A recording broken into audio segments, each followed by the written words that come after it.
Hi guys, welcome back to my YouTube channel. As you can see, this video is quite a bit different than the videos that you're used to seeing on my channel. But in honor of my 1-year blogiversary, I wanted to do something different and expand my brand here on YouTube. So as you can see, my previous videos are videos of me singing acoustic covers, and I do want to get back into that. But this video is going to be the launch of a new series that I'm starting called Conversations with Anaston. So if you're new to my audience and new to my YouTube, hi, welcome, and I am so grateful that you've taken the time to watch my video. I'm Anaston. I am 24 years old. I am a blogger, a content creator, a YouTuber, and I'm also in my 3rd and final year of law school. I started my website, blog, www.AnastonJeni.com 1 year ago. It's my blogiversary, and I started that blog during a really rough time in my life. I was experiencing some pretty bad depression, a lot of anxiety, and overall I was just having a really rough time. So my sister Bestie inspired me to get back into blogging. I had a blog before on Tumblr, but it really didn't have a niche. There was no vision for it. I kind of just blogged whatever came to mind, and I never really stuck with it. So this go round, I really wanted to be intentional about my website, my brand, and what I was putting out. So on AnastonJeni.com, I discuss my experiences with depression and anxiety. I talk about different self-care practices, mental health in general, and a few other topics in relation to what I've experienced in my life. I have a post on there that is called "Hello, my name is Anaston and I am not depressed." And there's also a post called "What About Anxiety?" where I share a little bit more about my personal experiences with depression and anxiety. So if you're interested in reading that part of my story, I will put the links to those posts in the description box below. So I don't really want to get into the whole story that I've told there, but I will say that in June of 2016, I knew that I had to do something different to make a change in my life. I have been experiencing depression for a few years, probably I think since my junior or senior year in college, and I was tired of hitting those really low places in life. I was tired of hitting the bottom, and I knew that I just had to do something different. So it took a lot of work, it took a lot of effort, it took a lot of help and support from my family and friends and loved ones. But here I am a year later, functioning. I no longer experience depression. I do still currently experience anxiety, so I am navigating, trying to figure out how to live with that in a healthy way. But I have made a tremendous amount of progress in the last year. June of 2016 was especially rough because I was grieving the loss of my grandmother, who was a major part of my life and consumed a lot of my time. So her passing really left a void. And then I was also kind of mourning the loss of a relationship. So all of that at once is really what created the situation for me to kind of fall into that low place that I was in. And I want to say that the biggest thing that probably helped me overall was talking about what I was going through. I decided that I had to be open about my emotions, my feelings, my thoughts in order to get the help that I needed and to start making a difference in my life. So, as you can see, the title of this video is called Me Too Girl. And I chose that title because I realized the more that I started talking about how I felt and what I was going through, other people around me started talking about how they felt and what they were going through. And I kept finding more and more people that could relate to my experience. So I got a lot of, "Me too, girl. Like, you go through that? Me too. You've experienced that? Me too." And I want everyone to start having those moments. It's really a shame to me that in 2017 we are still afraid of talking about how we feel. We're still afraid of talking about our emotions and even acknowledging anything remotely related to mental health. That still baffles me. So this video is a challenge to whoever's watching, to my audience, to my friends, to my family. It's a challenge and a charge to you to start talking about how you feel. Start talking about your emotions. Start talking about your mental health. Find out what's going on. Figure out how your brain works and the chemistry that's going on up there. Figure out why you're feeling the way that you do. Are you sad every day when you wake up in the morning? Are you unmotivated? Are you anxious all the time? Do you worry a lot? Do you find yourself overthinking? Are you hopeless? Are you just feeling like, I can't do this anymore? Well, me too. Not me too currently, but me too. Everything I just described, I have felt before. And because I have started talking about it and processing it and working through it, most of those things I don't deal with anymore. I wake up in the morning and I'm happy. I still have bad days. There are days when I don't feel like getting out of the bed. There are days when I'm unmotivated and I procrastinate. And as I mentioned before, I still experience anxiety, so I'm still trying to figure that out. But the progress that can be made by putting forth the effort is amazing. And you'll look back a year from now and see how much progress you made. And I guarantee you'll say, I'm glad I started talking about what I was going through. Don't let people tell you that you're crazy because you experience depression. Don't let people tell you that you're crazy because you overthink. Sometimes. Don't let people tell you that you're crazy because sometimes you feel anxious and sometimes you feel sad. You know, I've talked about it before in Sister Talks with Anaston and Alexandria, but I really dislike the word crazy. Stop using the word crazy to describe people, especially when they open up to you about their mental health and how they're feeling.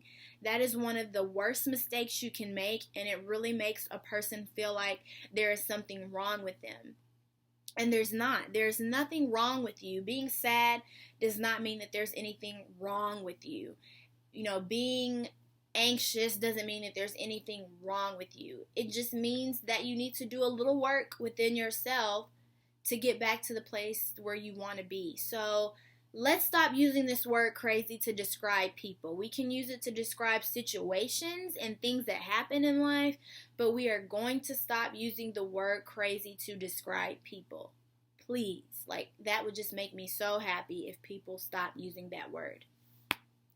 But I really cannot explain the feeling I get when someone reaches out to me and says, your blog post really helped me because I was going through the same thing, or I am going through the same thing, and I felt like I was the only one.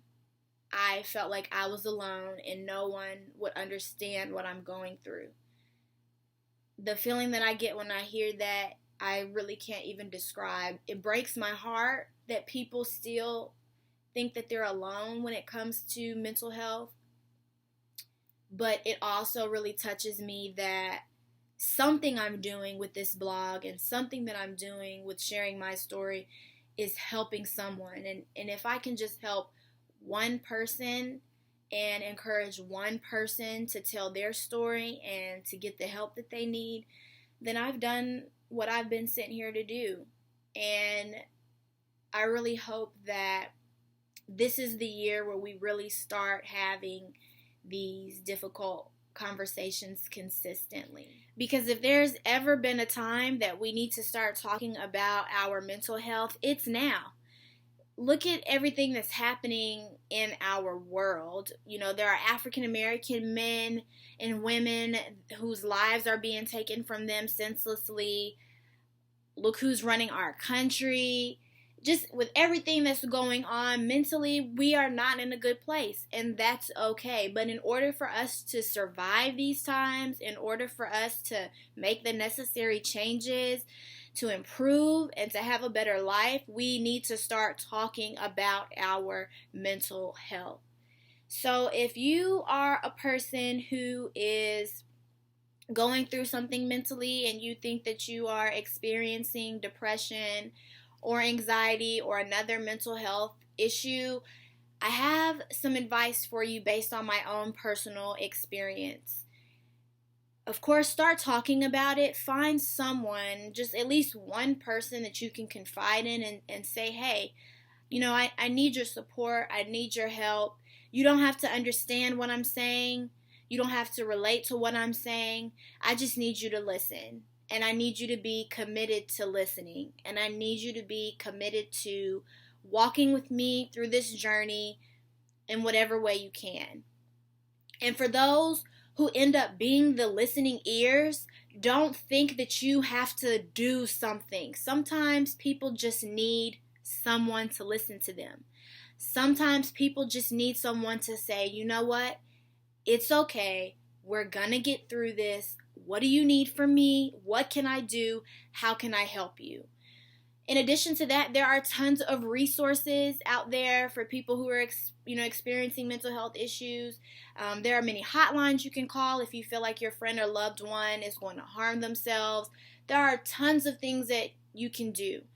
So don't take that opportunity and throw it away. Don't be a person who's like, well, I can't deal with that. I don't know what you're talking about.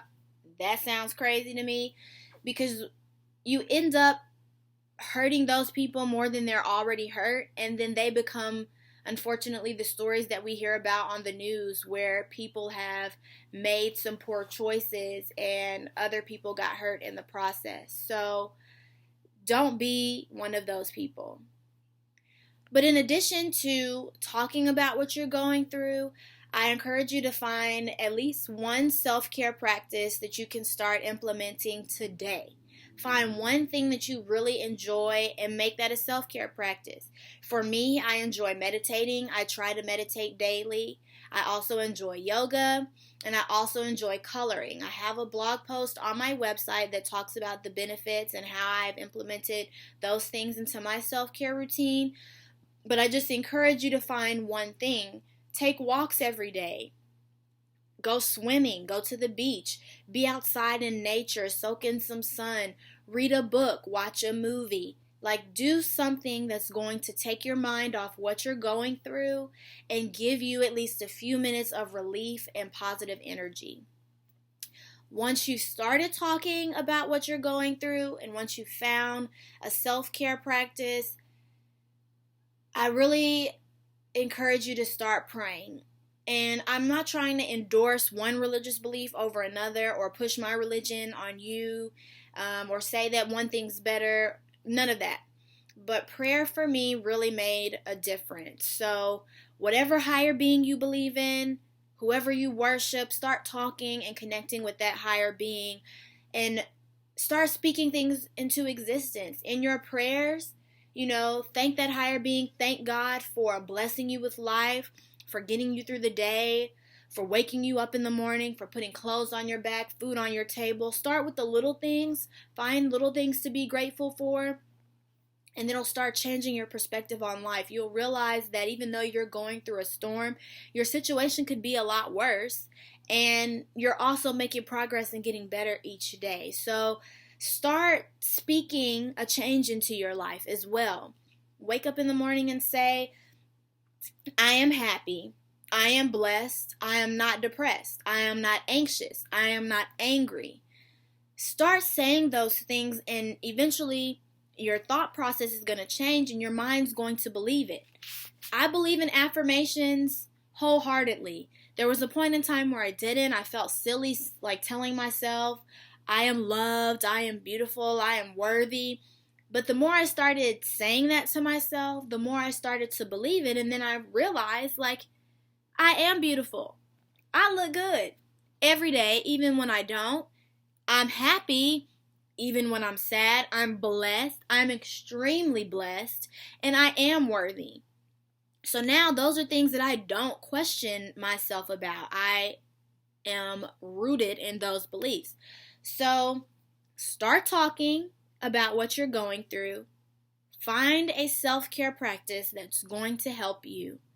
Start praying and start speaking things into existence. And know that if no one else understands what you're going through, I understand. If you don't have anyone to reach out to be your support system and your listening ear, you can reach out to me. My contact information is located on my website. I'll provide it in the description box, but you can reach out to me. I am more than willing to sit and talk with you and listen to what you're going through.